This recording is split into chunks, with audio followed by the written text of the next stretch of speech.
अदील, आज अहम मुलाकातें भी हुई हैं जस्टिस याहिया अफरीदी की, उसके बारे में ज़रा बताइएगा। जी, आपको मालूम है आज सुबह ही वजारत कानून की जानिब से नोटिफिकेशन जारी किया गया और जस्टिस याहिया अफरीदी साहब के हवाले से अनाउंसमेंट हो चुकी है। और उसके बाद हमने देखा जैसे ही आज justice Yahya Afridi supreme court में आए तो उन्होंने मुख्तलिफ जजेस साहिबान से पहले खुद जाकर मुलाकात की और उसके बाद जो उनसे जूनियर जजेस साहिबान हैं वो उनके चैम्बर्स में आए और उन्हें मुबारकबाद दी। सबसे पहले जो मेरी इतलात है वो यही है कि जस्टिस मंसूर अली शाह साहब के पास वो गए चैम्बर में, उनके साथ मुख्तसर मुलाकात की और फिर जस्टिस मुनीब अख्तर के चैम्बर में भी गए। वहाँ से मुख्तसर मुलाकात के बाद बताया यही जा रहा है कि justice Qazi Faez Isa chief justice of Pakistan के पास गए और वहाँ से फिर कमरा अदालत में अपने जो मामूल के मुकदमात मुकर्रर थे उनको समाअत के लिए गए और कमरा अदालत से निकलते ही फिर आधे घंटे की एक तवील मुलाकात उन्होंने की है चीफ जस्टिस काजी फायद ईसा साहब से, जहाँ पर उन्हें बाज़ाब्ता तौर पर चीफ जस्टिस ने मुबारकबाद दी है। और उसके बाद हम ये भी सुन रहे हैं कि दीगर जो जजेस साहिबान हैं जस्टिस हसन अज़हर रिजवी, जस्टिस शाहिद वहीद और सुप्रीम कोर्ट के दीगर जजेस वो गए हैं चीफ जस्टिस याहिया अफरीदी के चैम्बर्स में, वहाँ पर जाकर उन्हें मुबारकबाद दी है। अटॉर्नी जनरल ऑफ पाकिस्तान का भी बताया जा रहा है कि वो भी चीफ जस्टिस ऑफ पाकिस्तान और नामजद चीफ जस्टिस याहिया अफरीदी साहब के पास आए हैं, उन्हें मुबारकबाद दी है और भी कुछ बातें वहाँ पर ऑब्वियसली हुई होंगी उनके दरमियान। तो जस्टिस अमीनुद्दीन खान से मुलाकात हुई? जस्टिस अमीनुद्दीन खान के हवाले से अभी तक तो मेरे पास इतला नहीं आई। मैंने सच पूछने की भी कोशिश की है क्योंकि जस्टिस अमीनुद्दीन खान अगर हम देखें तो सीनियरिटी में जस्टिस याहिया अफरीदी के बाद आते हैं, तो असूली तौर पर जस्टिस अमीनुद्दीन खान को जस्टिस याहिया अफरीदी के चैम्बर में जाना चाहिए था, जो कि अभी तक मेरी इतलात के मुताबिक नहीं गए। जो दीगर जजेस साहिबान हैं वो गए, हो सकता है वो भी जाएँ। ऑब्वियसली एक रिवायत भी होती है कि जजेस साहिबान जाते हैं, मुबारकबाद देते हैं। जो जस्टिस नईम अख्तर अफगान, जस्टिस नईम अख्तर अफगान का भी अभी मुझे नाम नहीं सर, मैं अभी कंफर्म नहीं कर सकता। मुझे जो कंफर्म है जूनियर जजेस में वो जस्टिस हसन अज़हर रिजवी हैं, जस्टिस शाहिद वहीद हैं और गालिबन जस्टिस आयशा मलिक का भी कहा जा रहा है। माहौल कैसा है ओवरऑल अदील सुप्रीम कोर्ट में? क्योंकि जब लास्टली हमारी आपसे बात हुई थी तो आपने ये कहा था कि अभी शायद इंतज़ार किया जा रहा है कि नॉमिनेशन हो नए चीफ जस्टिस की, तो फिर उसके बाद शायद कोई रिस्पांस आए आईनी तरमीम के हवाले से अदलिया की तरफ से। तो अब आप क्या सिचुएशन देख रहे हैं? देखिए, जब ये बात हुई थी उस वक्त जिस तरह की तरमीम के ऊपर बात हो रही थी, अब वो तरमीम उससे काफ़ी हद तक मुख्तलिफ भी है और जो चीज़ें पहले वाले ड्राफ्ट में थी वो बाद अज़ां निकाली भी गई। और फिर जो हमने देखा चीफ जस्टिस की अपॉइंटमेंट का तरीकाकार और उस तरीकाकार को जो अपनाया गया, अब भी ये तवक्को की जा रही थी कि मोस्ट प्रोबेबली जो जजेस साहिबान हैं वो रिस्पॉन्ड करेंगे टू सम एक्सटेंट।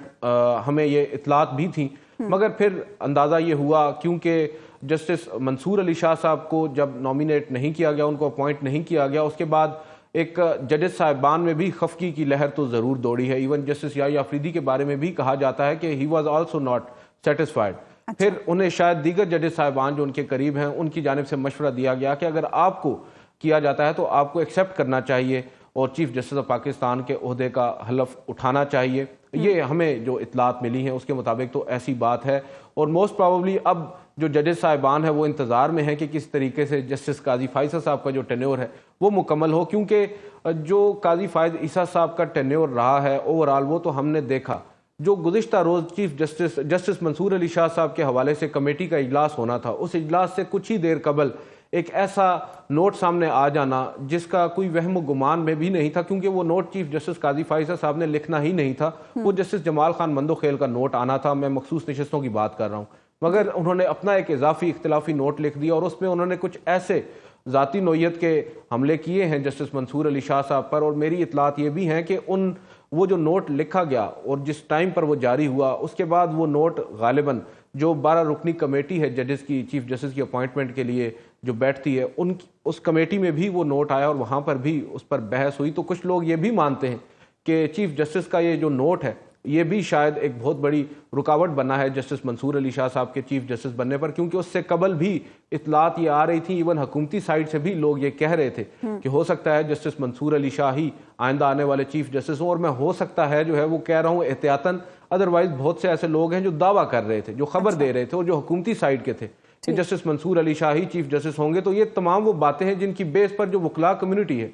वो काफ़ी हद तक परेशान है कि चीफ जस्टिस काजी फायद ईसा साहब को ये जो नोट है ये इस मौके पर नहीं लिखना चाहिए था। और इस नोट के बाद अब जो रिजेंटमेंट हम पहले देख रहे थे जजेस साहिबान में against chief justice of Pakistan, वो बड़ी है। और आज एक रिएक्शन भी हमने देखा, एक रिस्पांस आपने भी देखा, जस्टिस हसन नजर रिजवी ने इजाफी नोट लिखा।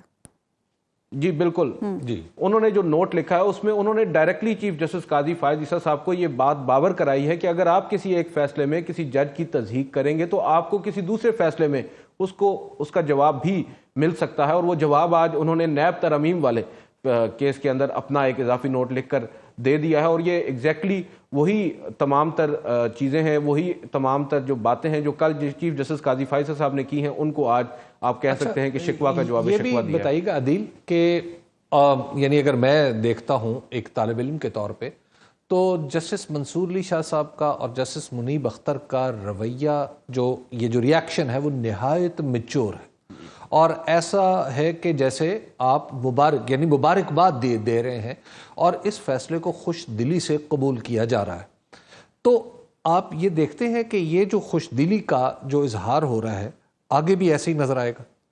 जी सर, हाँ, हमें तो एक हेल्दी इन्वायरमेंट ही नज़र आ रहा है अमंग जजेस, क्योंकि जो आपने बात की राइटली सो काफ़ी मैच्योरिटी दिखाई जा रही है, सुलझापन दिखाई जा रहा है, जस्टिस मंसूर अली शाह हों या जस्टिस मुनीब अख्तर हों, क्योंकि ये सीनियर हैं जस्टिस याहिया अफरीदी साहब से। जस्टिस याहिया अफरीदी साहब ने आज भी जो मुलाकातों का सिलसिला शुरू किया, सबसे पहले इन दोनों के पास ही गए, उन्होंने एक गुड फेथ शो किया और दूसरी जानिब फिर हमने देखा मुबारकबाद का सिलसिला भी शुरू हुआ जस्टिस मंसूर अली शाह से, जस्टिस मुनीब अख्तर से। तो इससे नज़र यही आ रहा है कि आइंदा आने वाले दिनों में हो सकता है जो एक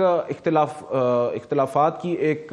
बुनियाद रख दी गई थी गुज़िश्ता एक साल के दौरान, वो शायद कम होंगे। मगर दूसरी जानिब हुकूमत की जानिब से कुछ ऐसे फैसले किए जा रहे हैं साइनी तरमीम के बाद भी, हम देख सकते हैं कि एक पहले से अदलिया में एक तफरीक पैदा करने की कोशिश की जा रही है। धड़ेबंदी जो पहले खुद से होती थी, अब हुकूमत की जानिब से एक कोशिश की जा रही है। मैं आइनी बेंच की बात कर रहा हूँ, जब आइनी बेंच बनेगा उसमें बहुत से लोग ख्वाहिशमंद होंगे कि वो उस बेंच का हिस्सा बने और इस ज़िमन में कुछ फैसले भी ऐसे आ सकते हैं जिससे फिर जजेस साहिबान में तफरीक बढ़ेगी। ठीक है।